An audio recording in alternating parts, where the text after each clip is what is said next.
नमस्कार. शौर्य रणरागिणी न्यूजमध्ये सर्व प्रेक्षकांचं मनपूर्वक स्वागत आहे. आज नवरात्रोत्सवाला सुरुवात झाली आहे. नवरात्रीच्या या उत्सवाच्या आपल्या सर्व प्रेक्षकांना शौर्य रणरागिणी न्यूजच्या वतीने खूप खूप शुभेच्छा. तर प्रेक्षकांना आपणास माहीत आहे, आपण नवदुर्गा पुरस्कार 2025 शौर्य सन्मान आयोजित केला आहे आणि तो आपण लवकरच आपल्या नवदुर्गांना देणार आहोत. त्याच मधील एक नवदुर्गा आपल्या सोबत आहे इथे, नेहा जोशी. नमस्कार ताई. नमस्कार. खूप छान वाटतंय आम्हाला तुम्हाला हा पुरस्कार देताना आणि एक विशेष असं काहीतरी कौशल्य आपल्यामध्ये आहे, त्यामुळेच आमची टीम आपल्यापर्यंत पोहोचली आहे. तर आमच्या प्रेक्षकांना आणि मलाही तुमच्याकडनं काही गोष्टी जाणून घ्यायच्या आहेत की काय आहे ज्योतिषाचार्य एखाद्या महिलेनी असावं, म्हणजे खूप मोठी गोष्ट असते. तर मला तुमची एक बेसिक माहिती म्हणजे की तुमच्या जीवनाबद्दल तुमच्याबद्दल जाणून घ्यायचे आहे. तर काय सांगू इच्छिता? नमस्कार. मी श्री स्वामींना आणि शंकर महाराजांना वंदन करते, माझ्या सर्व गुरूंना वंदन करते, माझ्या आईवडिलांना वंदन करते आणि मी थोडक्यात माझा परिचय सांगते. माझे बालपण हे अतिशय खेळीमेळीच्या वातावरणामध्ये अतिशय आनंदात गेलेले आहे. माझं माहेरचं नाव रोहिणी प्रभाकर कुलकर्णी आहे.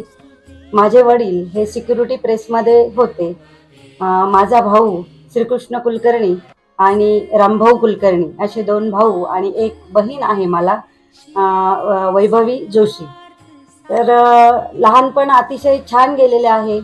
भावांचं माझ्या नेहमीच असं म्हणणं असायचं की तू खूप शिक आणि साधारण 21व्या वर्षी माझं BA झाल्यानंतर माझं लग्न झालं आणि त्यानंतर मी BEd कंप्लीट केलं. अतिशय त्रासदायक होतं सगळं, कारण BEdचा अभ्यास, घरचं सगळं, मुलं लहान आणि जॉईंट फॅमिली हे सगळं सांभाळून करणं थोडंसं अवघड होतं. तरीही एक मनात जिद्द होती की आपण शिकलं पाहिजे आणि संसाराला हातभार आपण लावला पाहिजे. त्यासाठीच मग मी BEd कंप्लीट केलं, MA कंप्लीट केलं आणि 8.5 वर्ष मी नाशिक एज्युकेशनमध्ये सहाय्यक शिक्षक म्हणून मी कार्यरत होते. त्यानंतर तिथेच ज्योतिषचे क्लास चालायचे शाळेमध्ये. मग मी ज्योतिष शिकले. तसे माझे वडीलही हे नाशिक रोडचे एक प्रख्यात असे ज्योतिषी होते. लहानपणी थोडंफार त्यांनी मला शिकवलेलं होतं. एक ओढ ही ज्योतिष विषयाबद्दलची ही पहिल्यापासूनच माझ्या मनात होती आणि पुढे मी ते शिक्षण प्रॉपर घेऊ, सर्टिफाईड क्लास करून मी सर्व शिक्षण पूर्ण केलं आणि नंतर मी प्रॅक्टिस पण सुरू केली. तर शाळेत शिकवता शिकवता माझी प्रॅक्टिस ही चांगलीच चालू होती. त्यामुळे शाळा, घर आणि ज्योतिष कार्यालय हे 3 गोष्टी करणं हे फारच अवघड व्हायचं. म्हणून मग मला समुपदेशन करणं, ज्योतिष मार्गदर्शन करणं हे अतिशय आवडायचं. म्हणून मला पुढे एकमार्गी व्हावं लागलं आणि ज्योतिष विषयाकडे वळून लोकांचं समाधान करून मार्गदर्शन लोकांना द्यायची हीच इच्छा मी पुढे केली आणि अतिशय चांगला असा प्रतिसाद मला मिळाला. माझ्या गुरूंचे, जे ज्योतिषचे गुरु आहेत त्यांचे मला फारच आशीर्वाद आहेत. स्वामींचे माझे आशीर्वाद पाठीशी आहेत. म्हणून आज मला अतिशय नाशिकमध्ये जे ज्योतिषी आहेत त्यामध्ये मलाही ओळखलं जातं.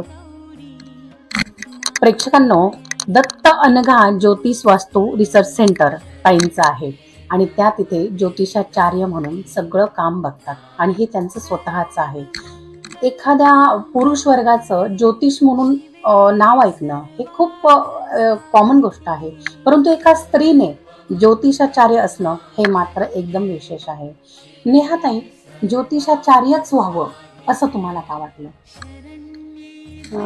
जसं मी म्हटले की एक अंगातच माझ्या असं होतं की वडील ज्योतिषी असल्यामुळे मलाही कुठेतरी मनातूनच ती इच्छा होती. आणि जसं मी म्हटलं की 2002ला माझं श्री किशोर जोशी यांच्याबरोबर लग्न झालं आणि त्यांची कायमच मला साथ लाभली. त्यांची इच्छा होती की जास्त त्रास न घेता तुला काय करता येईल, तुला कसं आनंदात म्हणजे तुझा व्यवसाय किंवा तुझं जी आवड आहे ती जोपासता येईल हे बघ, अशा हिशोबाने मग मी ज्योतिषाकडे वळाले. आणि ज्योतिष मार्गदर्शनाने मला स्वतःलाही खूप आनंद मिळाला. आणि त्याचबरोबर माझे जे जे क्लायंट येत होते ते क्लायंट आल्यानंतर त्यांना चांगले अनुभव आल्यानंतर ते मला जे समाधानाने येऊन सांगायचे त्यात मला खूपच बरं वाटायचं. आणि ज्या वेळेला त्यांचे जे ब्लेसिंग मला मिळायचे त्यांनी मला खूप भरून यायचं आणि नवी उमेद मिळायची. आणि असंच करत करत मी माझा अभ्यासही वाढवला आणि पर्यायाने माझे क्लायंटही वाढत गेले. वा, खूप छान. म्हणजे ज्योतिषाचार्य होणं हे ताईंचं एक अर्थी स्वप्नच होतं आणि ही जी मुळं आहेत ती त्यांच्या बालपणापासून त्यांच्या मनावर रुतली गेली होती आणि त्यात त्यांना पाठिंबा मिळाला त्यांच्या मिस्टरांकडनं.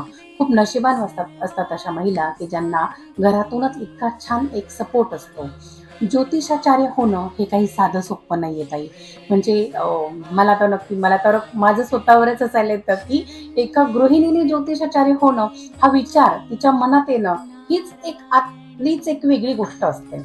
तर ज्योतिषाचार्य होताना नक्कीच तुम्हाला कुठल्या तरी वेगवेगळ्या चॅलेंजेसना सामोरं जावं लागणार असणार आहे किंवा वेगवेगळ्या कठीण प्रसंगांना सामोरं जावं लागणार असते. त्यातील काही क्षण आमच्याबरोबर शेअर केले तर कदाचित आमच्या महिला प्रेक्षक वर्गाला त्याची मदत होणार. नक्कीच. मी म्हटलं तसं मी शाळेत जॉबला होती. BEd करतानाही माझा मुलगा अगदी 6 महिन्याचा होता. त्याला मांडीवर घेऊन घेऊन मी BEdचा अभ्यास केलेला होता. आणि नंतर मी ज्या वेळेला ज्योतिष क्लास लावले त्यावेळेला मी ड्युटीला होते. तर घरचं सगळं आवरून शनिवारी क्लास असायचा. घरचं सगळं आवरून मी शाळा करायची. 4ला शाळा सुटायची. त्यानंतर मी सारडा शाळेमध्ये असल्यामुळे तिथून अशोक स्तंभावर मी रुमटा हायस्कूलला यायची. तिथून 2.5 तास मी ज्योतिष क्लास करायची आणि त्यानंतर 7:30 वाजता मी घरी यायची आणि त्यानंतर घरची ड्युटी माझी सुरू व्हायची. म्हणजे हा जो प्रवास होता त्यावेळेला खूपच त्रास त्याचा झालेला होता. पण आज ज्या वेळेला मी हे सगळं बघते आहे की त्याच त्रासातून मला खूपच आनंद मिळतो आहे. तर मी भाग्यवान समजते स्वतःला. आणि अर्थातच माझ्या फॅमिलीचा पूर्ण मला सपोर्ट होता. माझ्या मुलांनी, माझ्या मिस्टरांनी, सासूबाईंनी सगळ्यांनी खूपच सांभाळून घेतलं. त्यामुळेच आज मी इतकी पुढे जाऊ शकले. खरंच खूप छान. म्हणजे एका सकारात्मक कुटुंबाचा आपल्यावर कसा सकारात्मक परिणाम होतो हे नेहाताईंच्या बोलण्यातनं या खास मुलाखतीतून आपल्याला प्रेक्षकांसमोर मांडता येत आहे. तर नेहाताई, ज्योतिषाचार्य म्हटलं की फक्त एकच अशी गोष्ट अशी समोर येत नाही. ज्योतिषाचार्याचे बरेच असे वेगवेगळे प्रकार आहेत. तर तुमची देखील एखादी खासियत असेल की मी ह्या विषयात सगळ्यात जास्त पारंगत ज्ञान ठेवते किंवा ह्या विषयाचं मला सगळ्यात जास्त ज्ञान आहे. मी ह्या विषयामध्ये माझ्याकडे येणाऱ्या प्रत्येक वर्गाला समाधानकारक ठेवू शकते. तर असं कुठलं खास असं एक क्षेत्र म्हणजे एक खास अशी गोष्ट आहे की ज्याच्यामध्ये ज्योतिषाचार्य म्हणून तुम्हाला गौरविण्यात आनंद होतो? तसं तर माझं शिक्षण हे ज्योतिष मधील सर्वच डिग्र्या ह्या जवळजवळ मी घेतलेल्या आहेत. त्यामध्ये तर तुम्ही बघितलं तर पारंपरिक ज्योतिष, कृष्णमूर्ती पद्धती, वास्तुशास्त्र, न्यूमरोलॉजी, हस्तशास्त्र, रेकी आणि रमल, त्याचबरोबर ज्योतिष भास्कर ही पदवी सुद्धा मी घेतलेली आहे. अष्टक वर्ग या बऱ्याच ज्योतिष पद्धती या मी शिकलेली आहे. टॅरो रीडर सुद्धा मी आहे. पण हे सर्व मी शिकली. पण मला सर्वात जास्त आनंद हे कुंडलीवरून मार्गदर्शन करताना होतं. कुंडली जन्मतारीख वेळेनुसार मी कुंडली मांडते आणि त्यानुसार सर्वांना हे मी मार्गदर्शन करत असते. त्यावरून काही उपाय देते. हे उपाय दिल्यानंतर त्याचे चांगले रिझल्ट बघायला मिळतात. आणि त्याचबरोबर मी अंकशास्त्र माझा आवडता विषय आहे, जो की मी मोबाईल नंबर काढून देणे, नंबर काढून देणे, तुमचं नाव, त्या नावावरून तुमचे किती डिजिट्स व्हॅल्यू निघतात आणि तुमच्या भाग्यांकाशी कशी मिळते जुळते असतात आणि त्याचा तुम्ही कसा वापर करू शकतात. जर ते तुम्हाला उपयोगाचं नसेल किंवा त्या नावाचं व्हॅल्यू हे तुमचं भाग्यांकाचं शत्रू अंक असेल तर निश्चितच ते मी त्यात बदल करून देते नावात आणि मग त्यानंतर तुम्हाला तुमच्यात प्रगती बघायला मिळते. म्हणजे खूप प्रेक्षकांमध्ये होऊ शकतात. जर तुमच्यापर्यंत कोणी पोहोचलं आणि त्यांना एक एखादा प्रश्न असेल की मी हा नंबर घेऊ का, गाडी नंबर चॉईस करायचा आहे, तर तो मला हा सुटेबल आहे का, किंवा हा मला भाग्यवान ठरणार आहे का, फायदेशीर ठरणार आहे का, या सगळ्या गोष्टी तुमच्याकडनं त्यांना मिळणार आहेत. प्रेक्षकांना टाइमचा खूप असा एक छान उपयोग होणार आहे, मदत होणार आहे, की जेणेकरून भविष्यात घडणाऱ्या गोष्टी, चांगल्या गोष्टी वाढतील आणि जर नकारात्मक गोष्टी असतील तर त्या टळल्या जातील. अनावधानाने एक प्रचंड ऊर्जा त्यांच्यामध्ये येऊ शकते, त्यांच्या घरात येऊ शकते. तर मी आईचा नंबर डिस्क्रिप्शन बॉक्स मध्ये टाकणार आहे, जेणेकरून जर आपल्या प्रेक्षकांमधून कोणालाही ज्योतिषाचार्य म्हणून या सगळ्या गोष्टींना आत्मसात करण्याची किंवा जाणून घेण्याची उत्सुकता असेल तर त्यांनी आईशी संवाद साधायचा आहे. आणि एक असतं बघा की तुम्ही ज्योतिषाचार्य आहात, खूप छान नाव कमावलेलं आहे, आणि आपण जसं की आपण बघू शकता दुसऱ्या व्हिडिओमध्ये ताईंना किती सगळी ट्रॉफीज, किती सगळे सर्टिफिकेट्स आणि किती सगळ्या गोष्टी त्यांनी अचीव केलेल्या आहेत, सन्मान त्यांनी मिळवलेला आहे, गौरव त्यांनी मिळवलेला आहे. तर एक स्वतःच एक असं विश्व तयार केलेलं आहे. हे सगळं असतानाही एक जगदंबेकडे काहीतरी मागणं असतं, कुटुंबासाठी असेल किंवा आपल्या जवळच्या व्यक्तींसाठी असेल, तर काय मागणं असेल तुमचं जगदंबेकडे? मी जगदंबेला एवढंच म्हणेल की सर्वांना सद्बुद्धी दे, आपली जी संस्कृती आहे ती जपण्याची बुद्धी दे. ताई, ज्योतिषाचार्य हा खूप मोठा भाग आहे, खूप सखोल आहे. त्यातली त्यात तुम्ही खूप छान माहिती आम्हाला दिलेली आहे, आमच्या प्रेक्षकांपर्यंत पोहोचवलेली आहे.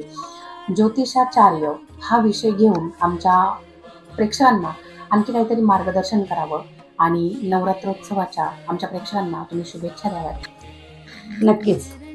सगळ्यात महत्वाचं की ज्योतिष आणि त्याबरोबरच ज्योतिष संलग्न एक विषय आहे तो वास्तू. जाता जाता मी वास्तूच्या काही टिप्स तुम्हाला सांगते. जसं घर घेताना शक्यतो पूर्वमुख आणि उत्तरमुख असावं. घरात सकारात्मक ऊर्जा नांदण्यासाठी आपण संध्याकाळच्या वेळेला रोज रामरक्षा आणि हनुमान चालीसा डेली हे म्हटलं पाहिजे. घरातलं वातावरण चांगलं ठेवण्यासाठी गोमूत्र हे वरचेवर घरात शिंपडणं हे फारच गरजेचं आहे.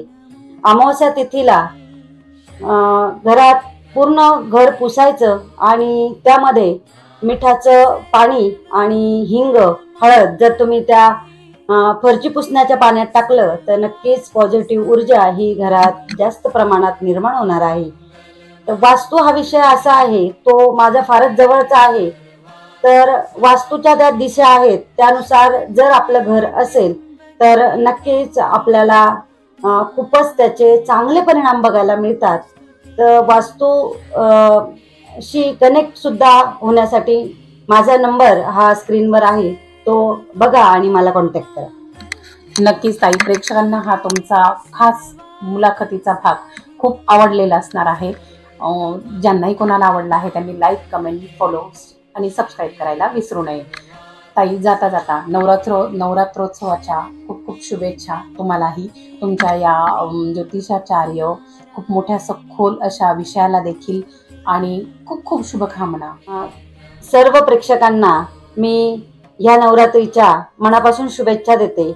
तुमची कुलस्वामिनी, आपल्या महाराष्ट्राची कुलस्वामिनी ही तुमच्यावर कायम वरद हस्त ठेवो आणि तुमच्या घरामध्ये धनधान्य संपदा, तुमच्या आयुष्यात समाधान हे नक्कीच मिळो ही स्वामींच्या चरणी मी प्रार्थना करते. डॉक्टर नेहा जोशी, दत्त अनगा वास्तू रिसर्च सेंटर, नाशिक. जय जगदंबा माता की जय. जय.